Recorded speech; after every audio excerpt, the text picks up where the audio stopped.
Shalom Bapak Ibu saudara yang kasih Tuhan, selamat sore, selamat malam. Hari ini Selasa 19 September 2023. Mari kita besarkan hati kita untuk kita mendengar kebenaran firman Tuhan lewat pesan gembala. Ya, kita awali di dalam doa. Segala puji hormat syukur kami naikkan ke hadirat-Mu, Bapa yang kami sembah, kami agungkan dalam nama Tuhan Yesus Kristus. Kami mengucap syukur atas penyertaan-Mu sepanjang hari, atas segala perlindungan-Mu. Dan Tuhan, sebentar kami tidak belajar sebagian kebenaran firman-Mu.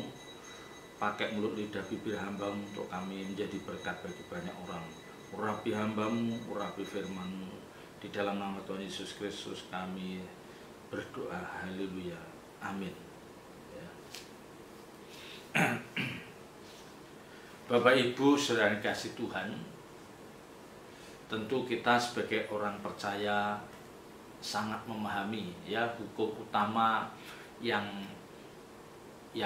pernah dikatakan Tuhan Yesus ya, seperti dikatakan di dalam Injil Matius pasal 22. Injil Matius pasal 22 ayat 37 dikatakan demikian.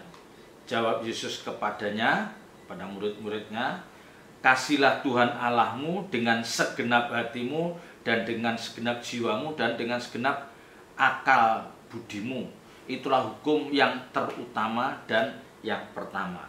Jadi hukum ya ini mestinya Bapak Ibu Saudara, ini mestinya ya hukum ini mestinya harus terus kita perjuangkan dan bagaimana kita bisa menggenapi. Ya, kita bisa menggenapi dan kita bisa membuktikan bahwa kita adalah orang-orang yang mengasihi Allah dengan segenap hati kita, dengan segenap akal budi kita, dengan segenap kekuatan kita, dengan segenap jiwa kita. Ya, dan itu kita harus bisa membuktikan. Nah, ini yang tidak mudah. Ya, bagian kita sebagai orang percaya itu mengasihi Tuhan lebih dari apapun. Ya, nah nanti kalau itu sudah kita kerjakan, maka Tuhan akan melakukan bagiannya. Ya, tanpa kita minta pun, tanpa kita memohon pun, ya, Tuhan tahu apa yang kita perlukan, Tuhan tahu apa yang kita butuhkan. Ya, yang penting kita melakukan bagian kita. Ya, kita melihat ya kehidupan orang-orang ya rasul-rasul yang hebat, yang luar biasa itu, mereka bisa, Tuhan bisa menyatakan kasih-Nya, perlindungan dan penyertaannya atas hidup orang-orang ini ya, tanpa mereka harus menaikkan doa misalnya ya, ada kalanya tanpa mereka doa Tuhan tolong, karena Tuhan melihat bahwa orang ini benar orang-orang yang mengasihi aku ya, orang-orang yang mengasihi aku, yang hidupnya memang dipertaruhkan untuk berjuang ya, memberitakan kebenaran, memberitakan Injil Kerajaan itu di segala tempat, dan itu ditangkap oleh Tuhan ya, itu ditangkap oleh Tuhan. Itulah kehidupan rasul-rasul yang luar biasa itu, yang memang mereka dipakai Tuhan. Nah sekarang bagaimana dengan kehidupan Bapak Ibu Saudara dan saya ya, memang mungkin kita tidak memiliki panggilan seperti rasul-rasul itu harus memberitakan Injil ke banyak tempat ya, dari satu daerah ke satu daerah. Tetapi bagaimanapun juga kita juga mengemban misi Tuhan. Kita juga mengemban misi Tuhan sebagai orang percaya. Yang dalam khotbah saya minggu kemarin saya katakan bahwa di pundak kita itu seperti kita mengemban misi Tuhan. Ya, jadi orang melihat bahwa kita ini orang percaya, kita itu orang Kristen. Ya, dan di balik itu pasti orang akan menuntut. Ya, banyak orang akan menuntut bahwa kalau ini orang Kristen itu ya hidupnya mestinya harus seperti Tuhan. Ya, bagaimana mengasihi, bagaimana mengalah, lemah lembutnya. Ya, itu yang harus kita wujudkan. Ya, banyak orang di luar Kristen, dia tahu kehidupan seperti apa yang diperagakan Tuhan Yesus itu. Ya. Mereka tahu. Dan mereka juga sepertinya mengharapkan bahwa orang percaya harus seperti itu. Jadi nggak boleh galak, harus lemah lembut, harus murah hati, ya harus mudah memaafkan. Mereka menuntut hal itu. Ya, maka yang sering yang beberapa kali katakan, kalau ada orang Kristen yang istilahnya sedikit jahat apa karakternya buruk, mereka akan mengatakan, kok Kristen begitu? Ya, jadi dia heran, kok orang Kristen begitu? Artinya apa? Dia menuntut bahwa orang Kristen mestinya nggak begitu, orang Kristen mestinya baik. Nah, itu tuntutan secara nggak langsung nuntut untuk kita tuh harus jadi orang yang tidak boleh menciderai orang lain. Nah, makanya kalau ayat tadi katakan, kasihlah Tuhan Allahmu dengan segenap hatimu dan segenap jiwamu dan segenap akal budimu, itu artinya kita benar-benar diarahkan untuk mengasihi. Nah, ketika kita, Bapak Ibu Saudara dan saya, bisa mengasihi Tuhan dengan segenap jiwa, dengan segenap kekuatan, dengan segenap hati, maka Tuhan yang akan membentuk, mengarahkan kita menjadi orang-orang yang seperti dikehendaki Tuhan. Ya, jadi kita diarahkan. Ya, kita diarahkan. Ya, karena apa? Kita sudah mewujudkan, kita sudah menunjukkan kasih kita kepada Tuhan. Ya, lewat ibadah yang kita kerjakan, lewat kita membangun mezbah doa, lewat kita tekun belajar kebenaran firman Tuhan, ikut ibadah, itu kita menunjukkan kasih kita. Salah satu wujud kita menunjukkan kasih, salah satu wujud di mana kita menunjukkan kasih kita pada Tuhan. Tetapi tidak hanya cukup di situ, itu harus kita implementasikan lewat kehidupan kita sehari-hari, sehingga orang akan menangkap orang ini memang benar, ya, orang Kristen yang benar. Ya. Nah, kalau Bapak Ibu Saudara dan saya sudah pada taraf seperti itu, dan Tuhan sudah mencium aroma bahwa orang ini mengasihi aku dengan segenap hati, dengan segenap jiwa, sekalipun mungkin belum sempurna, tetapi Tuhan menghargai, ya, Tuhan mengapresiasi komitmen kita, usaha kita, perjuangan kita untuk kita bisa benar-benar mengasihi Tuhan. Nah, itu Tuhan menangkap. Ya, jadi Bapak Ibu Saudara jangan menilai, jangan mengira bahwa Tuhan itu tidak tahu, ya, tidak tahu apa yang sedang kita perjuangkan. Oh, enggak, Tuhan tahu apa yang sedang kita perjuangkan. Apakah kita sedang memperjuangkan sesuatu untuk kenyamanan hidup kita, untuk harga diri kita, untuk nilai diri kita supaya dilihat orang lebih hebat dari yang lain? Ya, apa kita sedang memperjuangkan, ya, hidup dalam takut akan Tuhan, hidup dalam kesucian Allah? Ya, kita punya gairah hidup bagaimana aku mau memberkati banyak orang, itu Tuhan mencium. Ya, Tuhan merasakan. Ya, tanpa kita mengucapkan kalimat-kalimat doa itu, Tuhan tahu bahwa oh, anak ini memang benar-benar mengasihi aku. Nah, ini yang mestinya bisa kita wujudkan. Nah, kalau orang percaya bisa mewujudkan hal ini, maka ketika kita menghadapi masalah, menghadapi problema, mungkin belum sempat kita berdoa, Tuhan sudah campur tangan. Ya, coba kalau kita lihat di dalam Kisah Para Rasul pasal 28. Kisah Para Rasul pasal 28 mulai ayat yang pertama. Paulus di Malta. Ya, setelah kami tiba dengan selamat di pantai, barulah kami tahu bahwa daratan itu adalah Pulau Malta. Penduduk pulau itu sangat ramah terhadap kami. Mereka menyalakan api besar dan mengajak kami semua ke sini karena telah melalui hujan dan hawanya dingin. Ketika Paulus memungut seberkas ranting-ranting dan meletakkannya di atas api, keluarlah seekor ular beludak karena panasnya api itu, lalu menggigit tangannya. Ketika orang-orang itu melihat ular itu terpaut pada tangan Paulus, mereka berkata seorang kepada yang lain, orang ini sudah pasti seorang pembunuh, sebab meskipun ia telah luput dari laut, ia tidak dibiarkan hidup oleh Dewi Keadilan. Tetapi Paulus mengibaskan ular itu ke dalam api, dan ia sama sekali tidak menderita sesuatu. Ya. Namun mereka menyangka bahwa ia di sini maksudnya Paulus akan bengkak atau akan mati rebah ketika itu juga. Tetapi sesudah lama menanti-nanti, mereka melihat bahwa tidak ada apa-apa yang terjadi padanya. Maka sebaliknya mereka berpendapat bahwa ia seorang dewa. Ya. Jadi peristiwa ini, ya saya sangat tertarik dengan peristiwa ini. Kita tahu apa yang dikerjakan Paulus, apa yang dilakukan Paulus, ya apa yang ada di dalam benak Paulus sehingga dia begitu bersemangat, ya jiwanya membara untuk memberitakan Injil ke banyak tempat, ke orang-orang non-Yahudi. Ya, jadi dia sudah tidak ada rasa takut. Yang ada dalam benaknya bagaimana Injil Kerajaan Allah itu didengar banyak orang.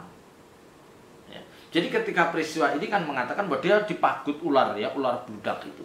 Nah, menurut adat mereka, kalau ada orang dipagut ular bludak itu, orang bisa menyimpulkan pasti orang ini punya salah. Sekalipun Paulus dikatakan luput dari dewa laut, ya ia telah luput dari laut, ya kapalnya terombang-ambing karam dan Paulus luput, ya. Dia mengatakan sekalipun kamu bisa selamat dari bahaya di laut, tapi kamu tidak bisa menghindar dari Dewi Keadilan, maka dia dipagut ular. Ya, dia orang-orang ini membayangkan, orang-orang di Malta itu membayangkan bahwa tidak lama kamu pasti akan mati. Nah, ternyata Bapak Ibu Saudara, ternyata Paulus tidak berpikir panjang, dia langsung dikebaskan ular itu sehingga ular itu lepas dari tangannya, ya bisa terlepas.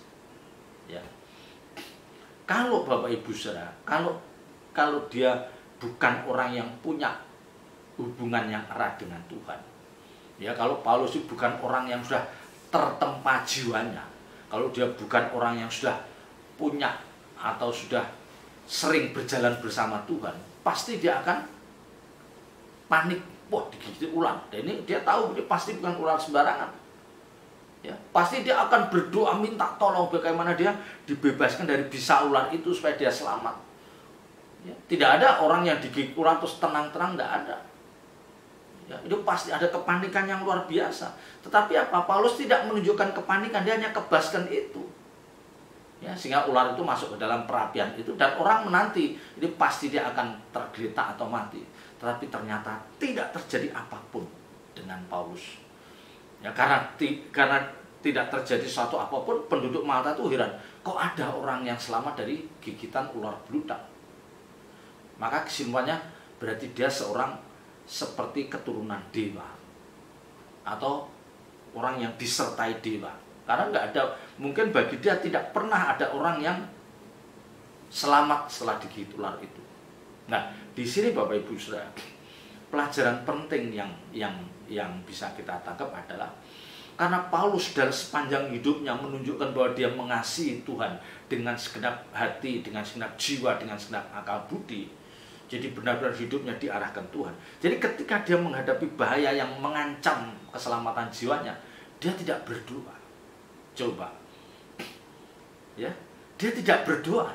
Bagaimana supaya yang jelas di ayat ini tidak mengatakan bahwa ayat ini tidak mengatakan bahwa dia berdoa minta pertolongan supaya diselamatkan dari bisa ular itu. Enggak. Jadi dia menganggap biasa saja itu. Dan dia tidak gentar, dia tidak menakutkan. Ya, dia tidak takut akan keselamatan jiwanya. Nah, di sini saya merenungkan. Inilah orang-orang yang memang hidupnya dipersembahkan untuk Tuhan. Ya, dia tidak hanya lewat perkataan aku mengasihi engkau, aku menghormati engkau, aku memujimu, enggak, tetapi lewat peragaan hidup. Melalui peragaan hidup Paulus ini Tuhan mencium, Tuhan menangkap bahwa sosok ini memang mengasihi aku. Jadi ketika bahaya mengancam itu tidak usah berdoa pun ditolong, ular itu tidak mempan.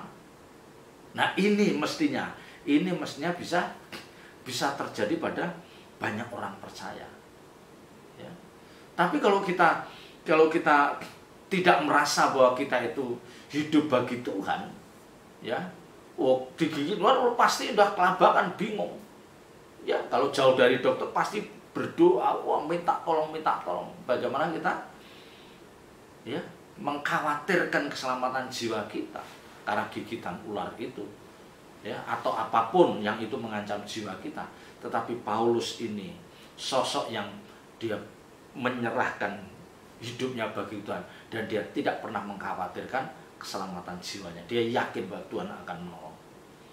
Nah, keyakinan seperti ini juga yang mestinya ada dalam diri Bapak Ibu Saudara dan saya sebagai orang percaya.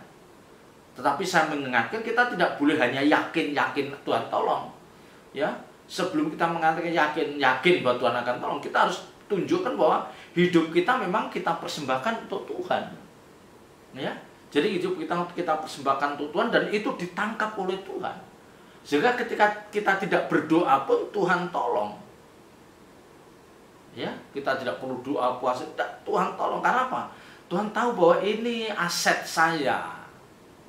Ya, yang pernah saya katakan bagaimana setiap kita tuh harus merasa bahwa aku ini asetnya Tuhan. Ya, tetapi tentu yang bicara itu jangan dari mulut kita, tapi harus Tuhan sendiri yang mengatakan ini sosok ini aset.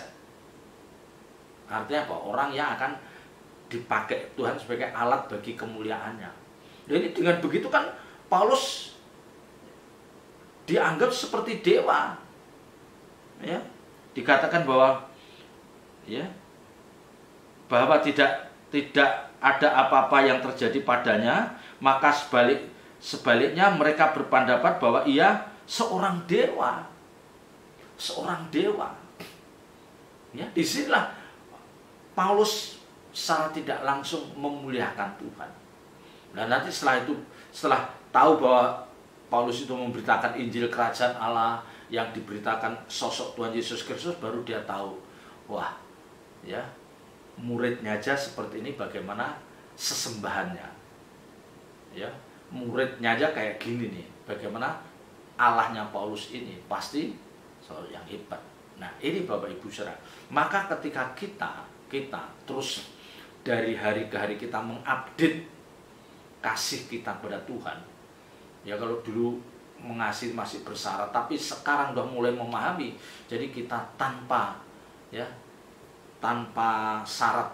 Jadi otomatis kita membangun intimasi dengan Tuhan. Bagaimana kita bisa menunjukkan bahwa hidup kita ini adalah hidup bagi Tuhan. Orang lain menangkap bahwa kita sedang memperagakan hidup yang mengasihi Tuhan. Nah, ini yang tidak mudah. Ini yang tidak mudah. Kalau Bapak Ibu sudah belajar dari Kisah Rasul pasal 5, coba kita lihat kisah para Rasul pasal 5. Ya, sampai Kisah Rasul pasal 5 ayat 15. Ya, ini tanda-tanda dan mujizat-mujizat. Ini kan pelayanan Rasul Petrus dan saudara-saudaranya, ya, dan rasul-rasul yang lain waktu setelah Roh Kudus dicurahkan. Bagaimana penyertaan Roh Kudus atas orang-orang ini. Dikatakan tanda-tanda dan mujizat-mujizat. Ayat 12. Dan oleh rasul-rasul diadakan banyak tanda dan mujizat di antara orang banyak. Semua orang percaya selalu berkumpul di serambi Salomo dalam persekutuan yang erat. Orang-orang lain tidak ada yang berani menggabungkan diri kepada mereka, namun mereka sangat dihormati orang banyak. Dan makin lama makin bertambahlah jumlah orang yang percaya kepada Tuhan, baik laki-laki maupun perempuan. Nah, ini ayat 15 yang penting. Bahkan mereka membawa orang-orang sakit keluar ke jalan raya dan membaringkannya di atas balai-balai dan tilam, supaya apabila Petrus lewat, setidak-tidaknya bayangannya mengenai salah seorang dari mereka. Bayangkan, mereka itu sangat percaya bahwa orang ini adalah orang yang diurapi, yang dipakai Tuhan. Ya, mereka adalah orang-orang yang bisa melakukan mujizat, ya, tanda-tanda ajaib.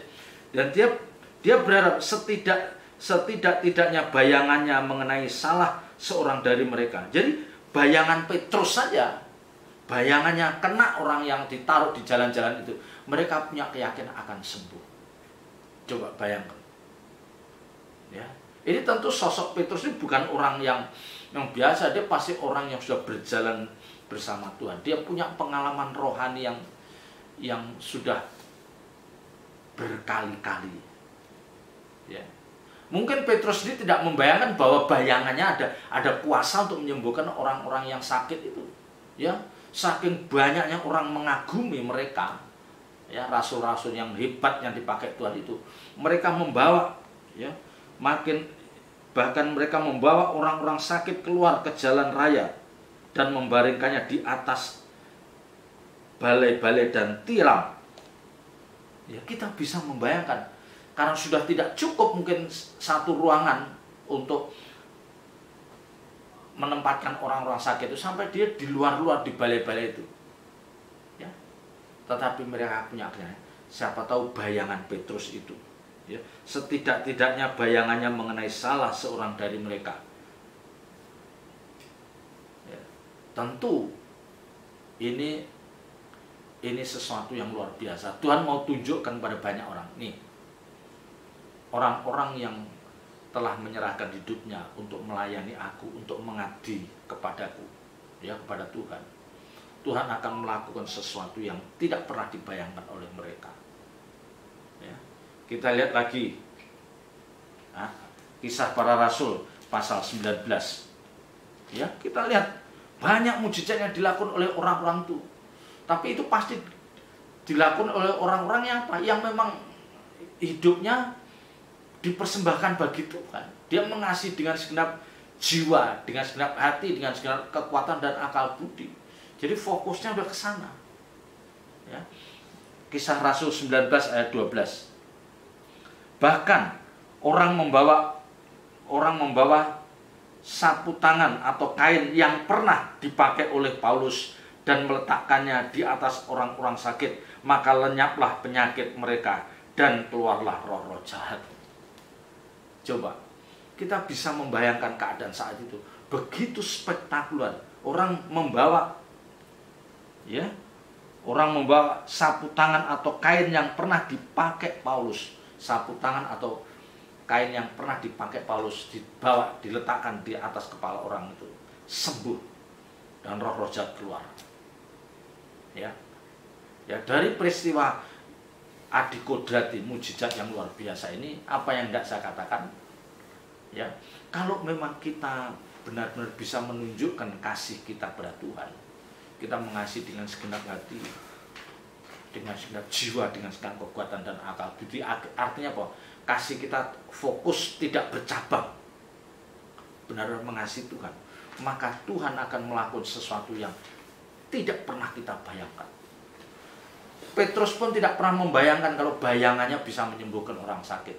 Paulus pun tidak pernah membayangkan kalau kain yang pernah dipakainya atau sapu tangan itu bisa menyembuhkan orang sakit. Dia tidak pernah berpikir. Tetapi itu fakta, kenyataannya seperti itu. Ya. Jadi betapa luar biasanya Allah yang kita sembah, Allah yang kita layani. Yang tidak pernah meninggalkan orang-orang yang mengasihi Dia. Ya, Dia tidak hanya menjaga, memelihara kita, Dia juga bisa, ya, menunjukkan perkara-perkara besar yang kita lakukan. Ya, perkara-perkara besar yang bisa kita lakukan. Ya, ini Bapak Ibu Saudara. Ini. Cuman pesan saya adalah tidak mudah orang bisa mengasihi Tuhan dengan segenap jiwa, segenap hati, segenap akal budi, tidak mudah. Ya. Dunia sekarang itu banyak hal yang bisa membelokkan iman kita. Banyak hal yang bisa membelokkan cinta kasih kita pada Tuhan. Dunia terlalu indah untuk dinikmati. Ya, barang-barang branded itu sangat menggoda untuk bisa kita nikmati. Nah, kalau kita terpancing, kita sudah mulai tertarik pada barang-barang ini, maka mustahil kita bisa mengasihi Allah dengan segenap hati, segenap jiwa, segenap kekuatan dan akal budi kita, mustahil. Nah, karena kita sudah ada ketertarikan pada satu benda, satu materi. Ya, maka kalau Alkitab katakan, ya, kalau orang tidak bisa melepaskan diri dari segala miliknya, dia tidak bisa menjadi muridnya. Ya, mari Bapak Ibu Saudara, pada kesempatan ini saya mengajak untuk kita memperbarui, mengupdate kasih kita kepada Tuhan, sampai pada suatu titik tanpa kita berdoa pun Tuhan akan nyatakan kuasanya lewat apa yang kita lakukan. Ya, kita tidak perlu doa sampai doa puasa, tapi kita harus bisa mewujudkan bagaimana Tuhan mencium, bagaimana Tuhan menangkap bahwa kita memang orang-orang yang mengasihi Dia dengan benar. Ya, selamat berjuang. Tuhan Yesus memberkati. Mari kita masuk dalam doa. Segala puji hormat syukur kami naikkan kehadirat-Mu, Bapa yang kami sembah dalam nama Tuhan Yesus Kristus. Meteraikan firman dalam setiap hati kami dan ajar kami melakukannya. Dalam nama Yesus kami berdoa dan mengucap syukur. Haleluya. Amin.